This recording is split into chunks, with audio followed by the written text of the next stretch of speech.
Bismillahirrahmanirrahim. Assalamualaikum warahmatullahi wabarakatuh. Alhamdulillah, hari ini kita bertemu kembali di pertemuan kedua di mata kuliah web programming.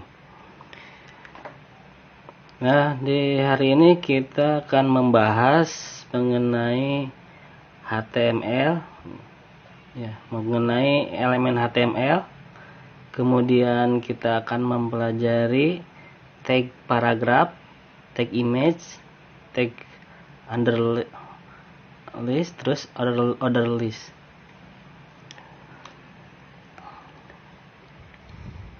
Nah, sebelum membahas ke HTML,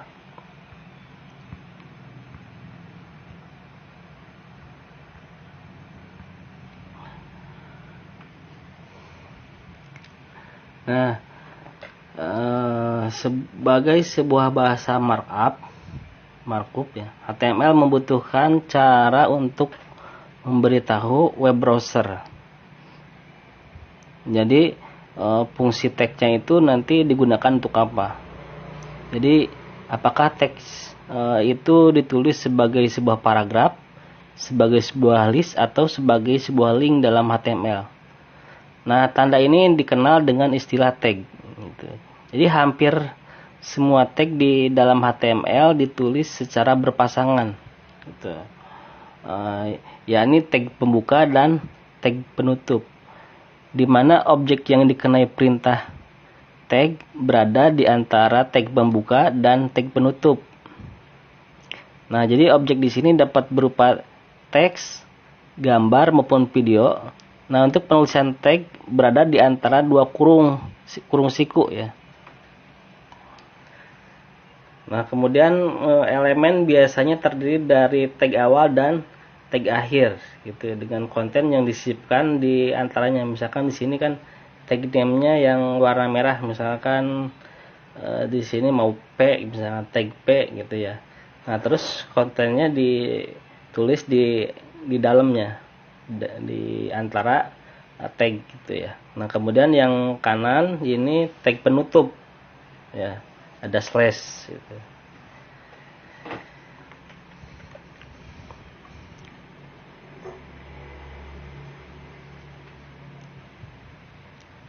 Nah, jadi di sini ada elemen, atau elemen itu ada elemen HTML adalah segalanya mulai dari tag awal hingga ke tag akhir. Nah, misalkan di sini dicontohkan tagnya P.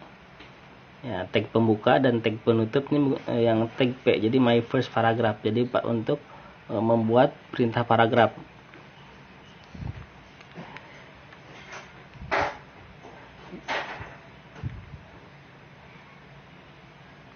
Nah, jadi perbedaan tag penutup paragraf, jadi perbedaannya dengan tag pembuka itu terletak dari tanda slash ya, tanda slash. Nah, di sini jika lupa memberikan penutup tag, umumnya browser akan memaafkan ya, ada toleransi kesalahan ini, dan tetap menampilkan hasilnya seolah-olah kita menulis tag penutup. Nah, walaupun ini sepertinya memudahkan, jadi tidak jarang malah bikin bingung ya. Nah, sebagai contoh, jika ingin membuat suatu teks dalam sebuah paragraf, nah jika ditulis tebal atau miring di HTML dapat ditulis misalkan tag pembukanya P, kemudian isi kontennya apa, kemudian ditulis lagi, ada diberi tag I untuk italic. Nah, kemudian ditulis kontennya, kemudian ada penutup I italic. Nah, ini salah satu contoh dari tag HTML. Nah, misalkan di sini H1. Nah, berarti di sini merupakan tag heading 1. Nah, kemudian elemen konten, misalkan tulisan di tengahnya my first heading. Nah, kemudian penutup, tag penutupnya itu ada slash H1. Nah, kemudian yang kedua misalkan contohnya P. Yang tag P, kemudian elemen kontennya my first paragraph umpamanya. Nah, kemudian yang terakhir dibubuhkan tag penutup tag P. Nah kemudian yang BR, nah BR juga sama, merupakan tag dari elemen HTML. Nah kalau BR tinggal ditulis misalkan di akhir kalimat, nah diketik dan nanti tulisannya itu akan menurun gitu. BR itu tag baris ya.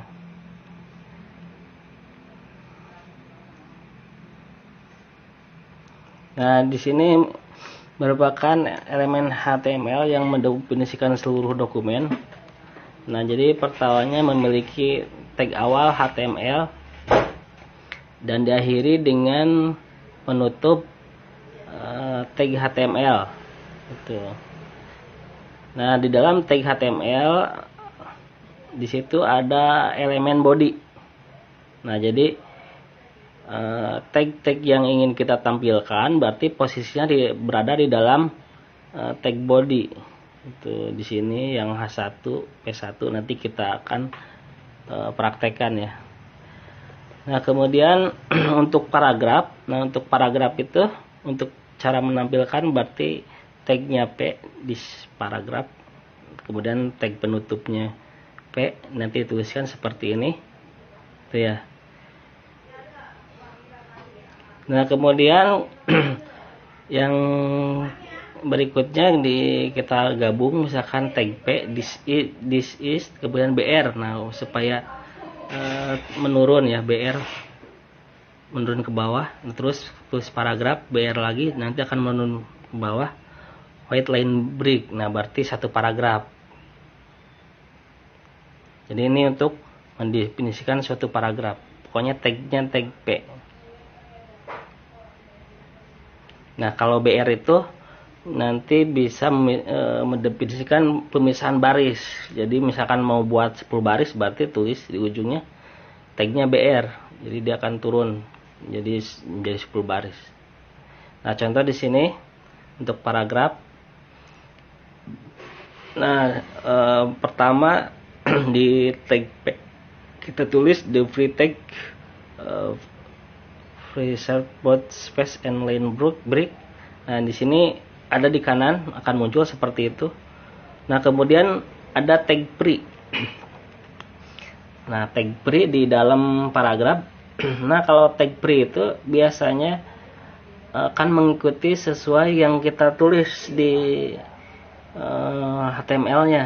Nah, kita kalau membentuk baris 3 nah atau 4 seperti ini ya hasilnya sama untuk seperti di kanan outputnya. Jadi misalkan kita mau beri rangkai nih, mau bentuknya dibedakan gitu. Nah dia bisa menggunakan tag free. Jadi stylenya bebas. Nah bebas tapi jadi hasilnya itu akan mengikuti sesuai dari yang ditulis di programnya. Misalkan kita membuatnya di C++, di Notepad++ nya misalkan membuat 5 baris, terus ada yang di tengah, ada yang di kiri, di kanan, disusunnya misalkan secara seni ya. Nah nanti outputnya sama akan seperti itu kalau free itu, jadi dia akan ngikutin. Jadi kita tidak usah menggunakan perintah BR untuk turun ke bawah gitu. Jadi udah otomatis mengikutin. Nah, jadi elemen HTML free itu menentukan teks yang telah diformat sebelumnya. Jadi kita memformatnya seperti apa tampilannya, nah hasilnya sama outputnya. Nah selanjutnya ada tag yang digunakan untuk menampilkan gambar. Nah tag yang ini memiliki ya untuk tag gambar. Nah perintahnya adalah tagnya image ya. Nah untuk image di sini tidak memiliki penutup gitu, jadi hanya image aja, nggak menggunakan penutup.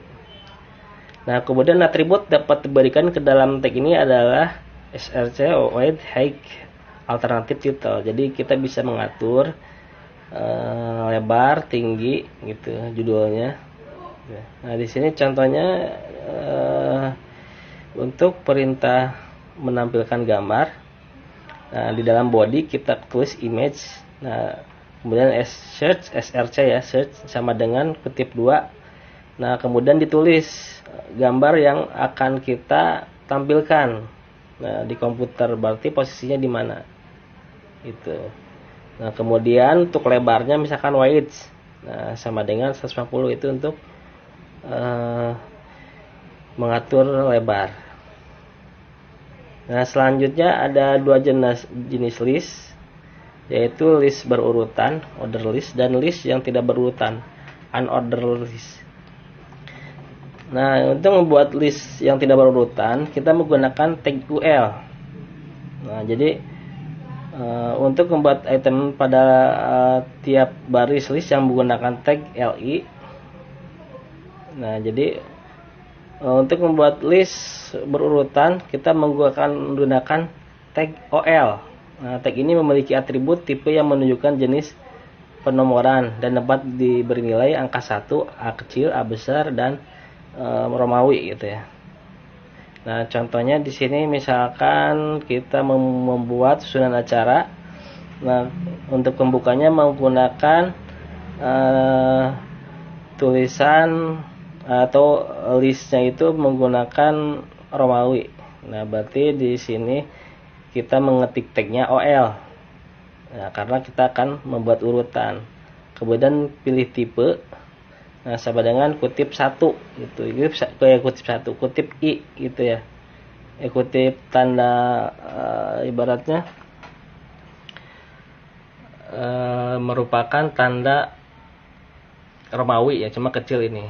Nah, kemudian pembuka. Nah, setelah pembuka pilih misalkan jadi LI ya, LI OL. Nah, LI gitunya tagnya untuk membuat list. LI itu list ya, list. Nah, kemudian kalau ingin bulat gitu ya, bulat. Nah, ketik UL untuk bulat ya. Untuk bulat, nah tipenya square. Nah, kemudian ketik LI lagi sama gitu ya. LI list gitu, untuk LI. Misalkan di sini kan sambutan ketua panitia, nanti di sini hasilnya ya seperti ini. UL LI ininya sambutan ya gitu ya. Nah, kemudian hampir sama ya. Kemudian yang terakhir mau penomoran lagi yang Romawi. Nah, berarti LI lagi ya. Berarti LI. Nah, acara inti ya LI. Nah, kemudian terakhir menggunakan tag penutup OL ya.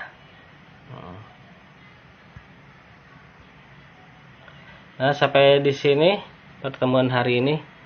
Mudah-mudahan bisa dipahami. Nanti di penjelasan berikutnya kita akan mempraktekkan ya. Sekian, assalamualaikum.